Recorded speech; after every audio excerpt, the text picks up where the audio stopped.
Hello everyone, welcome to the Daily Current Affairs Analysis brought to you by Shankar IAS Academy, 8th July 2025. Displayed here are the list of articles that we will be discussing today. So without much delay, let's begin our discussion with the first article. What is Helgoland? The article is taken from The Hindu. So Helgoland, it's an island located in the North Sea. And this place has a relation with our present day technologies like laser and semiconductor. So let us discuss more about this news article. So to understand the relation between the Helgoland and the present advanced technologies like semiconductor and laser, we have to go back to the 1920s, the post-war Europe. So that time there was a physicist, his name is Werner Heisenberg, and at the time he was just 23-year-old. So to escape from the hay fever, we can see that during in the post-war period, the Europe witnessed a lot of infections like Spanish flu and other infections, and one of the infections was the hay fever. So the hay fever was infecting the people of Europe, and to escape from this hay fever, the 23-year-old Werner Heisenberg went to the island of Helgoland. And to deal with the problem of solitudeness and isolation, he started solving problems in atomic physics, and that resulted into the development of quantum physics. And that is the principle behind the modern technologies like the laser and semiconductor. So let us discuss. So in this topic, we will be discussing some of the key aspects of physics. So it might sound a little bit confusing, but I will try my level best to keep it simple. So to understand the contribution of the Werner Heisenberg, we have to understand the problem. What was the problem in the classical physics? The classical physicists, they believed that the electrons are orbiting the nucleus like the planets rotating the sun.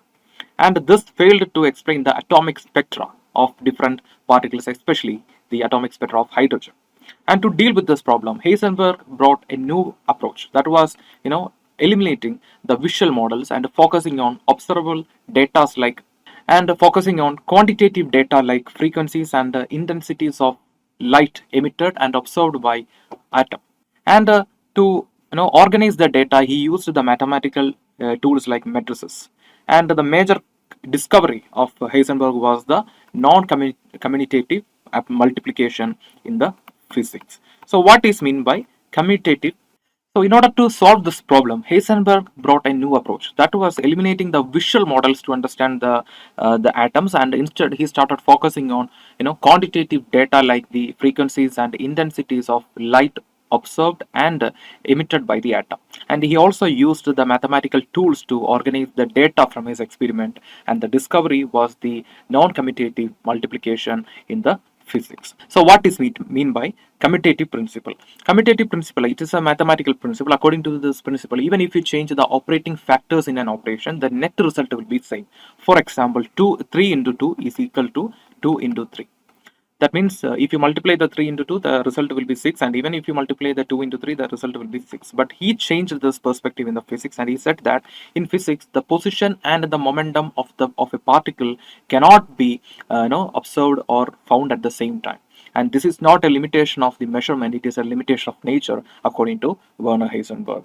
And this was later developed by many physicists, and we will discuss that. So according to him, he said that the particles, the position and the momentum of a particle cannot be observed at the same time. And this principle is known as uncertainty principle.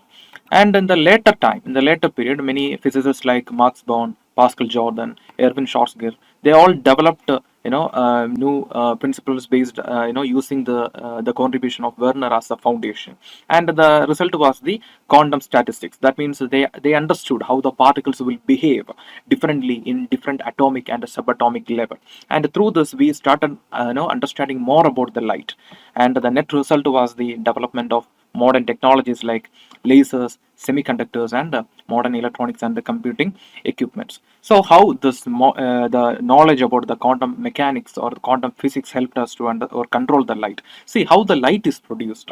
See, the light is produced when the electron jumps from higher one to lower one, and this sudden jump of electron releases a particle known as photon. The particle of light. A particle of light is known as photon. And using the principles of the quantum physics, we will stimulate this process. And through that, we can see how we can control the light, how we can use the light more precisely, and this quantum physics, the studies in the quantum physics also helped us to understand how the energy is stored inside the atom. So until that time, and that is until the 1925, the world was believing in classical physics, which had a lot of limitations because of its imaginative nature. For the best example is the imagination that the visual model that the electrons are rotating around the nucleus like the planets are rotating around the sun. So these type of limitations are later resolved by the through the studies in the quantum physics, and now that is contributing to development of modern technologies like lasers, semiconductors, and modern electronics and computing. And recently we have to note that India recently developed our own laser technology called MK2 DU, that is directed energy weapon, and this uses 30 kilowatt of light as a to produce a laser. So this weapon, we know that we have seen the laser technology in a lot of movies. So it can cut through the objects. So for that the technology was developed by the DRDO, and we use nearly 30 kilowatt of light beam for producing the laser. So this is a please note that this technology is really important. MK2 DU, directed energy weapon. It is developed by India, and India is the fourth nation in the world to have the laser technology after Russia, China, and the United States. Coming to the prelims practice question. The question is, what are the major technological outcome of quantum mechanics in the modern era? Option A, thermodynamics. Option B, lasers and semiconductors. Option C, nuclear fission bombs only. And option D, the steam engine. So from the discussion itself, we can see the answer is option B, lasers and semiconductors. Yes, the correct answer is option B. So with this, we will move to the next article. Moon dust is less harmful than earth dust, but do not take a deep breath. The article is taken from The Hindu. So recently in a study published in the Life Science, we can see that the moon dust is relatively less toxic than the particulate matter 2.5 found on earth, but both has a capacity to damage the lung cells of the people. Therefore, it is important to understand the properties and the features of the moon dust to protect the health of the astronauts who are going to moon in 2026 as a part of Artemis 2 mission. So let us discuss more about this news article. So these days we can see that the nations are committed really to understand or explore the vastness of the universe and celestial bodies across the universe. And we can see that India, we are really interested to understand about the moon. And as a part of that, we have completed 3 successful lunar missions: Chandrayaan 1, Chandrayaan 2, India's orbit-based mission; Chandrayaan 3, the first rover-based mission; and Chandrayaan 4, we can expect the Chandrayaan 4 between 2027-28. And after that, we will be collaborating with the JAXA for Chandrayaan 5. And the objective of Chandrayaan 4 will be the sample collection from moon, and Chandrayaan 5, that is collaborating with JAXA, so that the focus will be on exploring the southern pole of the moon. So coming to the lunar dust. So like I mentioned, understanding about the lunar dust is very important to protect the health of the astronauts who are going to moon. So when the people made the first landing on moon in 1960s, that time also the astronauts experienced the lunar dust. So what is mean by this lunar dust or lunar regolith? They are the fine powders found on the moon surface formed as a result of micrometeorite impact. So what is mean by micrometeorite? Micrometeorites are the small extraterrestrial particles which has less than 2 millimeters of diameter. Even if they are micro, even we call them as extraterrestrial, the micrometeorite particles can be found on Earth as well. They can enter into the Earth easily than the meteorite or asteroids. And coming to the composition. So the compositions are silica, iron oxide, aluminium, calcium, magnesium. These are the major compositions we can found in the lunar dust. What are the major features? The sharpness. They are sharp like glass. For example, you can see that this the comparing with the Earth, the moon is less physically active, right? And the major source behind the formation of the lunar regolith is nothing but the collision of micrometeorites, and that is the reason why the the moon dust are really sharp. And the next is statically charged. We can see that they are statically charged because of the influence from solar wind and ultraviolet radiation from sun. And because of this statically charged nature, they are really sticky.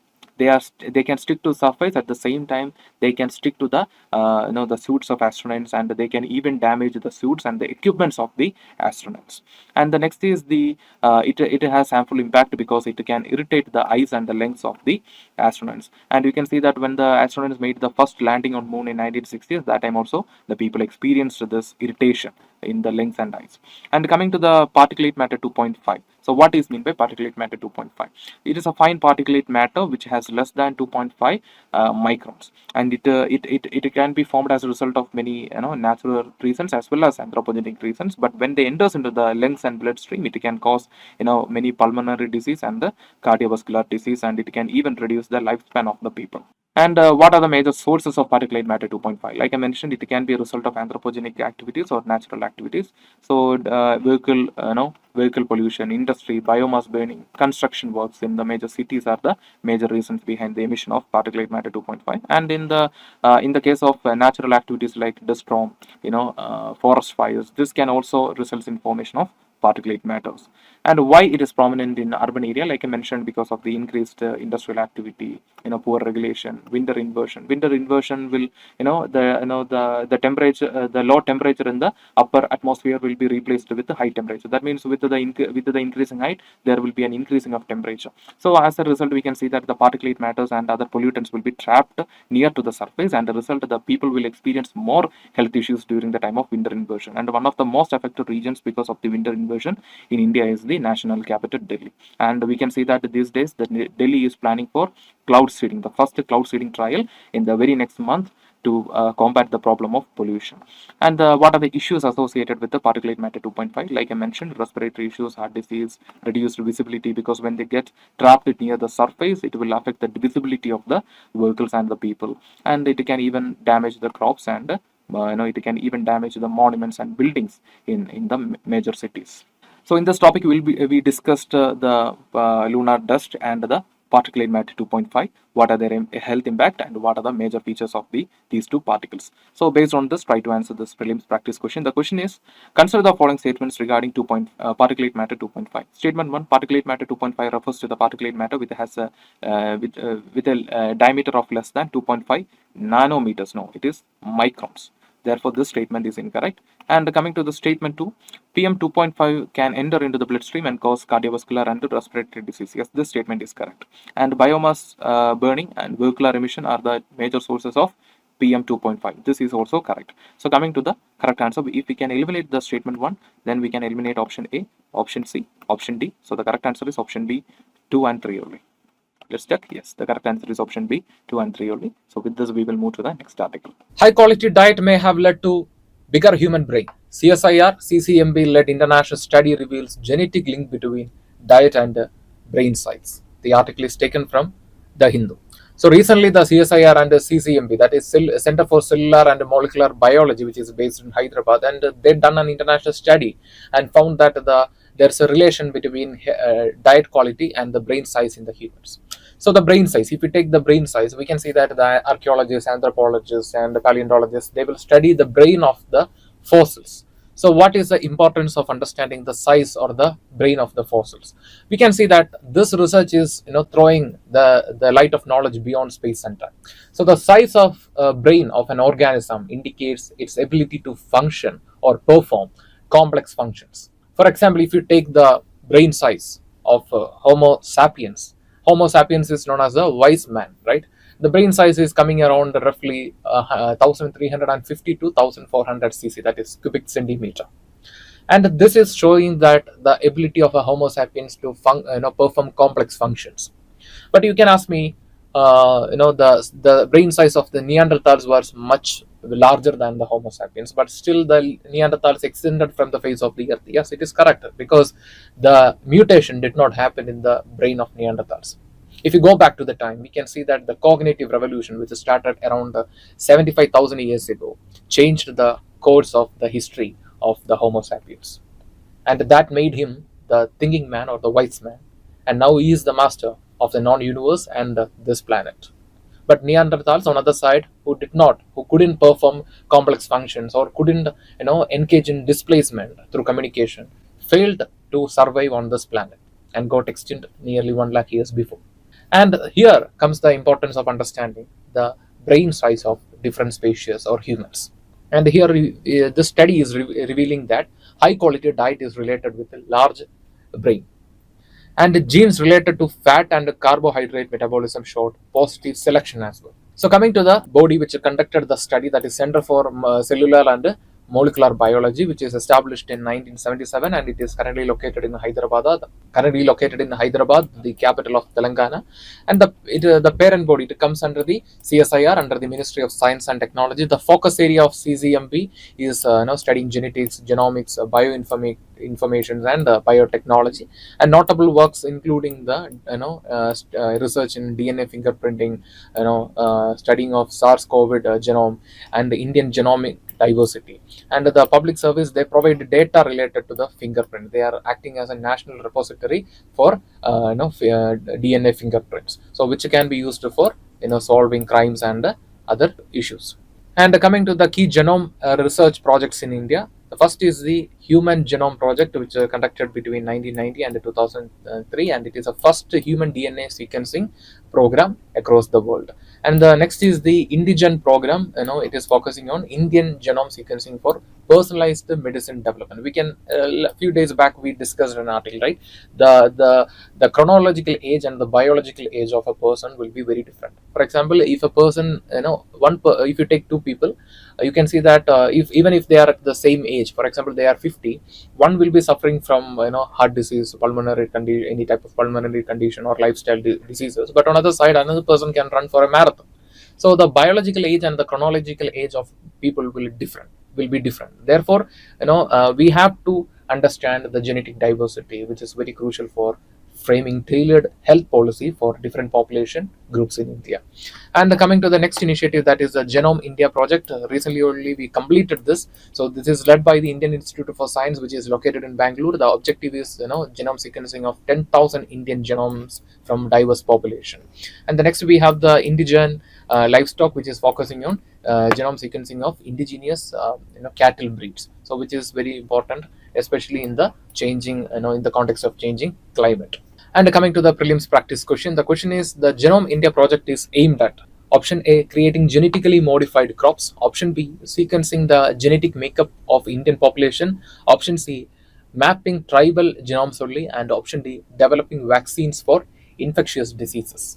So from our discussion, we can see that the correct answer is option B, sequencing genetic makeup for Indian population. So recently we can see that the Indian Institute of Science, they also started a program called Bharat Study, which is focusing on developing biomarkers for Indian population. Through this, we can introduce tailored health policies for various population groups in India. So let's check the answer. Yes, the correct answer is option B, sequencing the genetic makeup of Indian population. That is objective of Genome India project, and this project is also led by Indian Institute of Science, which is located in Bengaluru. National Commission for Minorities awaiting appointment of chairperson members. The article is taken from The Hindu. So since 2024 December, key positions in the National Commission for Minorities and National Commission for Minority Education Institutions are remaining vacant. There are no appointments till July 2024. That means there is no appointments till now. So this is severely affecting the functions of the key institutions and this is affecting the function of the National Commission for Minorities and National Commission for Minority Education Institutions. Both are functioning for the social justice and the empowerment of the minority communities in India, but the key postings are remaining vacant. So coming to the National Minority Commission, it is a statutory body established under the National Minority Commission Act 1992, and as of the rules, there are 7 members in the body, that is 1 chairperson and 6 members from 6 minority communities. They are Muslim, Christian, Sikh, Buddhist, Parsi and Jain, and it is working under the Ministry of Minority Affairs, and in another sense we can say that it is a quasi-judicial body which has the power to inquire, summon and recommend the matters associated with the rights and the justice of minorities in India. But the problem is that the decisions of this National Commission for Minorities is not binding.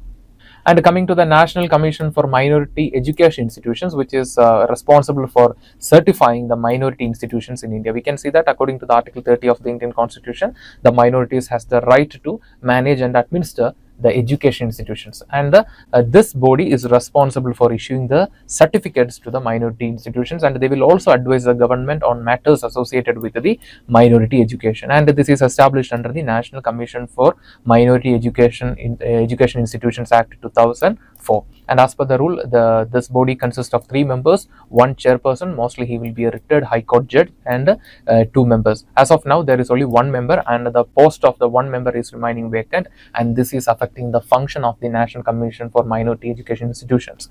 And you can see that that post is remaining vacant since September 2023. And this is directly impacting the rights guaranteed under Article 30 of the Indian Constitution. So coming to the constitutional safeguards for minorities in India, so we can see that the fundamental rights, right, the article from Article 14 to 16, that emphasizes the equality and the principle of non-discrimination. And the article we have Article 25-28, which talks about the religious freedom, and Article 29-30, it talks about the cultural and educational rights of the minorities. And as per the 30 of the Constitution, the minorities can run the education institutions. And then we have the Article 350, clause A, B, which talks about the linguistic safeguard. That means in India, as per the Article 350 of the Constitution, in India, any person can address the grievance in any language from any state or union territory. So this is supporting the linguistic diversity of the nation. So coming to the prelims practice question, the question is, which of the following communities are notified as religious minorities under the NCM Act, that is National Minority Commission Act? So first is Muslims, Christians, Sikhs, Jain. Select the correct answer using the code given below. So we can see that they all are part of the National Minority Commission. Therefore, the correct answer is option C. Let's check. Yes, the correct answer is option C. So with this, we will move to the next article. Why CROPIC and the role of AI in agriculture matter for you? The article is taken from Indian Express. Recently, the Ministry of Agriculture and Farmers Welfare launched the initiative CROPIC to improve crop monitoring and automate crop loss assessment under the Pradhan Mantri Fasal Bima Yojana. So let us discuss more about this initiative from the prelims point of view. So we will start with the CROPIC. The full form is collection of real-time observations and photo of crops. It will utilize the crowd-sourced photographs from farmers via CROPIC mobile app. So the farmers can take the photo of the crop using the CROPIC mobile app, and after that the AI models will be applied to understand the crop type, stage and damage. And if the damage is severe, then the farmer can claim insurance under the Pradhan Mantri Fasal Bima Yojana. And as a pilot program, this has initially rolled out in 50 districts across different agroclimatic zones. So you can see that in India we have nearly 16 agroclimatic zones, and in this 15 agroclimatic zone, under in nearly 50 districts, we have initially rolled out this CROPIC initiative, and this is funded by the FIAT, that is Fund for Innovation and Technology, and the total amount is allowed is, and the total amount under the FIAT is 824 crore. Now we are going to see what are the key technologies are supported under the FIAT, that is Fund for Innovation and Technology. First is the Kisan E-Mitra. So it is an AI chatbot for the queries of farmers. And the next is the Digital Agriculture Mission. It is it is focusing on developing public infrastructure for agriculture development. And next we have the Sadi portal, which is focusing on seed traceability and inventory management. And you can see that in the recent time, the government of India, they had a plan of introducing 10,000 bio input resource center across various districts of India. And this bio input resource centers are established under the National Mission for Natural Farming. So it is a centrally sponsored initiative. So under this, now we are planning to establish bio input resource across various districts in India.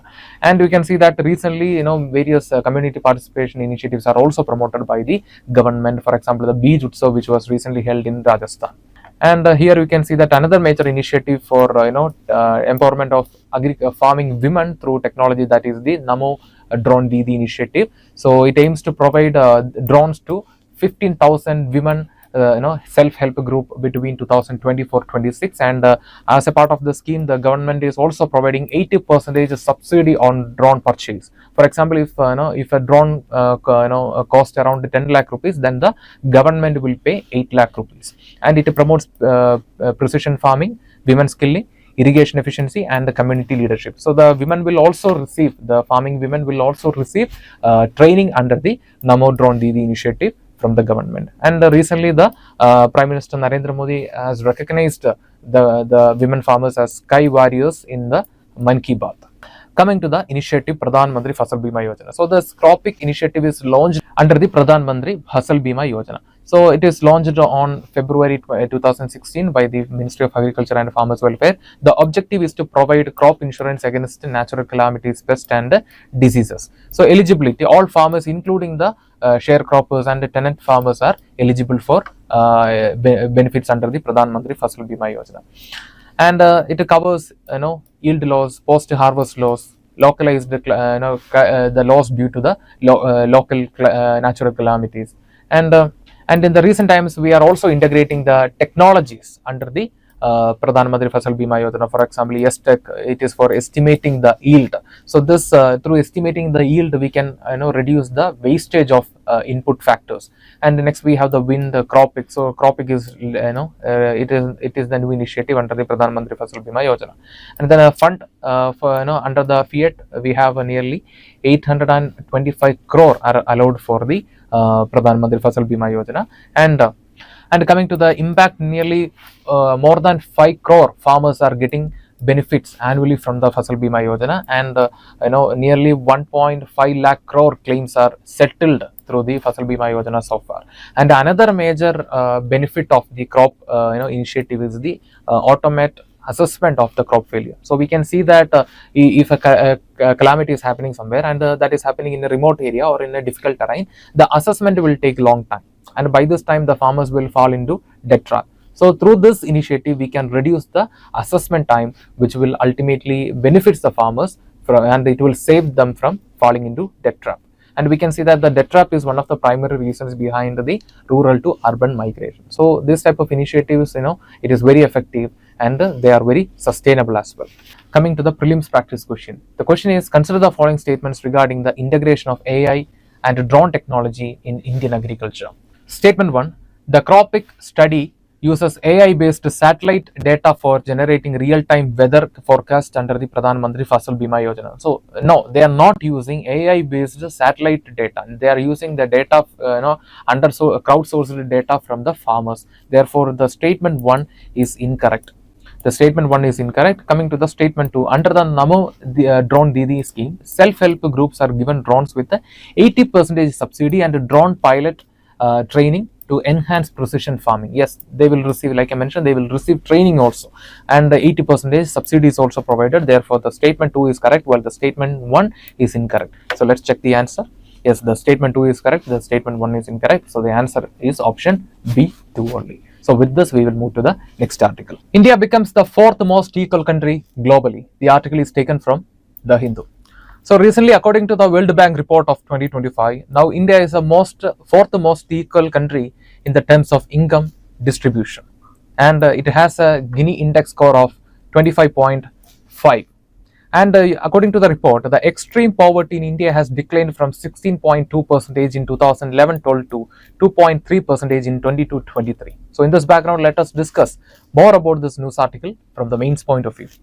So we'll start with the question, what is meant by Gini index? Gini index is an economic tool that measures the income inequality or wealth inequality in a nation, and it has a score from 0 to 100. If the country has 100, that means the country is, the economy is performing very poorly, and the economy is facing the problem of inequality. And if the score is 0 or near to 0, that shows that the economy is somewhat free from inequality. And now the India has a score of 25.5 according to the Gini index, which is showing that we are close to the 0, which means the income inequality in the country or in the economy is reducing. So the lower the score, more income distribution happens in a country or in an economy.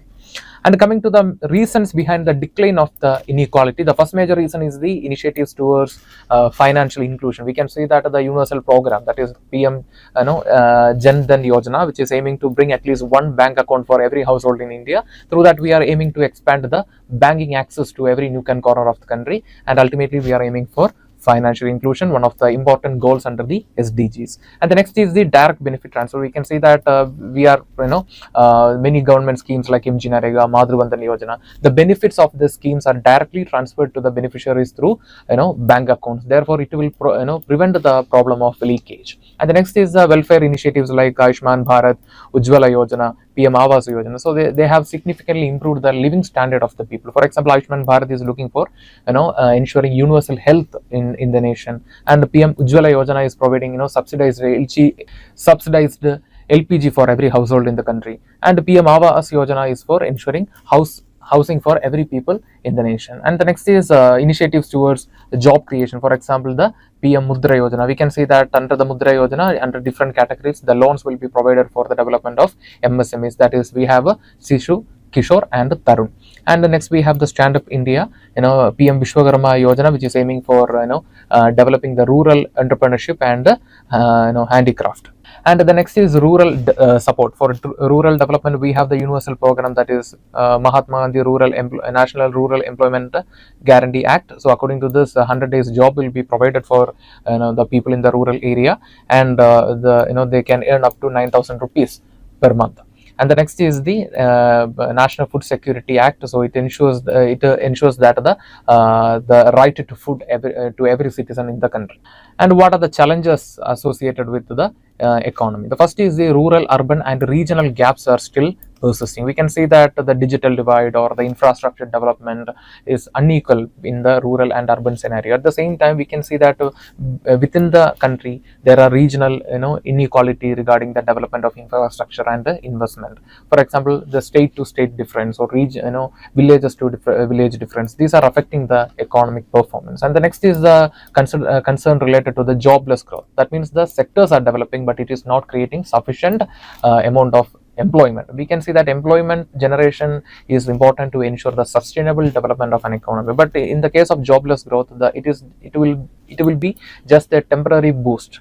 So it will not last for a very long time, and ultimately it will lead to crisis only. And the next is a large informal economy affects the wage equity. We can see that still the 70% of the workforce in India are working in unorganized sector, and they are facing a lot of social security issues and wage issues. And the next is the gender and social inequalities with limited opportunities.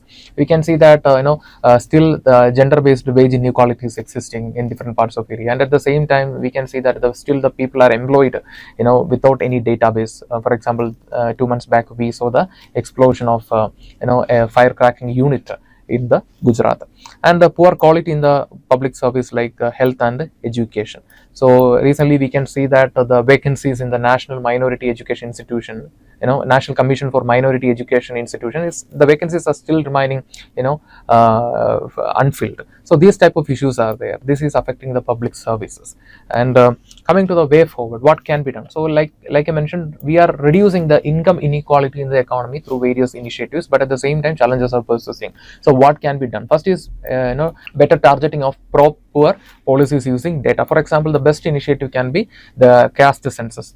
Through the caste census, we can understand the social and the economic background or the economic status of different communities in India. Through that, we can go for tailored programs. And the next is investing in the human capital. So investing in the human capital is very important to ensure the sustainable development of society as well as economy. For that, we need larger scale investment in health, education, and skill, and empowering local governance for better service delivery. So we can see that this is very important to ensure the smooth functioning of the democratic process in the country. At the same time, to ensure the grassroots development, we need to empower local governance. And before empowering the local governance, we need to empower the rural area, because we can see that because of a lot of issues like climate change, lack of opportunities, the people are migrating from rural area to urban area, and this is reducing or diminishing the importance of local governance. We have to address this problem first, then we have to then we can go for empowering the local governance. And the next is formalizing informal sector and ensure social security. So how we can formalize the informal sector? We can bring an organized database to address the problem of the people working in the unorganized sector. For example, the e-Shram portal. So such initiatives can be expanded further. And the next is promoting gender equity and inclusive entrepreneurship. We can see that recently, according to the Men and Women in India report of 2025, we can see that India has made a significant progress in ensuring gender equity. And the only limitation that we can see, the only problem that we can see is the political representation. The political representation, comparing with the 2019, it has slightly fell by 2%. Apart from this, all other things are recently doing good in terms of gender, in terms of initiative towards ensuring gender equity according to the Ministry of Statistics and Program Implementation. So these are the major initiatives we can take, and through this we can go for a sustainable economic development with a better social development. So coming to the mains practice question, the question is, India's recent improvement in income inequality is a testament to success of targeted welfare policies. However, ensuring sustained and inclusive growth requires addressing structural challenges.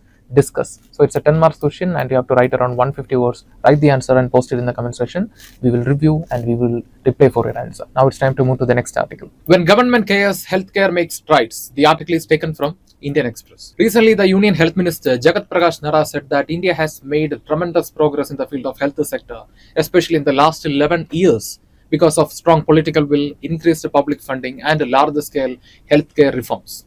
And we can see that there is a reduction of maternal mortality rate, infant mortality rate. We have improved the immunization coverage and ensured better accessibility to diagnostics and primary care through digital platforms. So let us discuss more about this news article from the mains point of view. So coming to the key initiatives that helped us to achieve this progress. First is the National Health Mission, which was launched in 2004-5. Under this initiative, under this mission, we have launched a lot of vaccination programs, preventive initiatives, as well as curative initiatives, and this has strengthened the healthcare system at the grassroots level. And under this program, we have a National Health Mission for urban and rural area, and this focused on reducing maternal mortality, child mortality, and also reducing the disease burden. And the next initiative is the Ayushman Bharat Jan Arogya Yojana, which was launched in 2018. Under this, we have established nearly 1.77 lakh health and welfare wellness centers across the country, and we have also brought the community health workers to bridge the gap between the ASHA workers and the doctors. We can see that the ASHA workers, they are the frontline workers, and they may have certain limitations because they are trained for they are trained professionals. They are not they don't have much or deep knowledge about the any infections or any health crisis in the grassroots level. So to bridge the gap between the ASHA workers and the doctors, we have brought the community health officers. And the next is screening for NCDs, that is non-communicable disease. We can see that the non-communicable disease is playing directly or indirectly as a cause behind the 50% of mortality in India. And we can see that under the Ayushman Bharat initiative, we have screened nearly 28 crore people for hypertension, 27 crore people for diabetes and oral cancer. And the next initiative is e-Sanjeevani and Telemanus. We can see that they are focusing on providing teleconsultation service to the health service to the people, and this is this is a step towards ensuring better accessibility to the primary care, and especially in the remote and the rural areas. And the next is Mission Indradhanush. So we know that the Mission Indradhanush is focusing on vaccination, ensuring universal vaccination, and recently we have added 6 new vaccines under the initiative, and as of now nearly 5.46 crore children and 1.32 pregnant women are vaccinated, and we can see that the UN portal helps us to digitalize the record. And the next initiative is the PM Ayushman Bharat Health Infrastructure Mission, which was launched in 2021. And before that, I forgot to say one thing, and that is recently the Union government, they allocated nearly 9,000 rupees for the development of tertiary cancer centers, and this is focusing more on research. So this is another step towards preventing or solving the problems like cancers. And the next is coming to the PM Ayushman Bharat Health Infrastructure Initiative, which was launched in 2021. And under this, we have established nearly 18,000 Ayushman Arogya Mandis and 602 critical care hospital blocks. And we have also established 730 district integrated public health labs across country. And what are the notable achievements that we got in the recent times? First is polio free. That means in 2014, India declared as polio free. And the next is the elimination of neonatal tetanus. So neonatal tetanus is an infection actually that affects the newborn babies, and it causes muscle stiffness and muscle spasm. And this is occurs because this is caused due to a bacteria. Okay, that mainly happens because of the unsanitary practices during the time of pregnancy or child delivery. And we have successfully eliminated the neonatal tetanus in 2015. And last year, India was declared as the trachoma free. So trachoma, we know that it is a contagious eye infection. And we can see that in the recent times, that is between 2015-23, the malaria death has dropped by 80%, and in 2023 the India became Kala Hazar free, and the TB incidents got down by 17.7%, and the mortality rate also got reduced by 21% according to the WHO.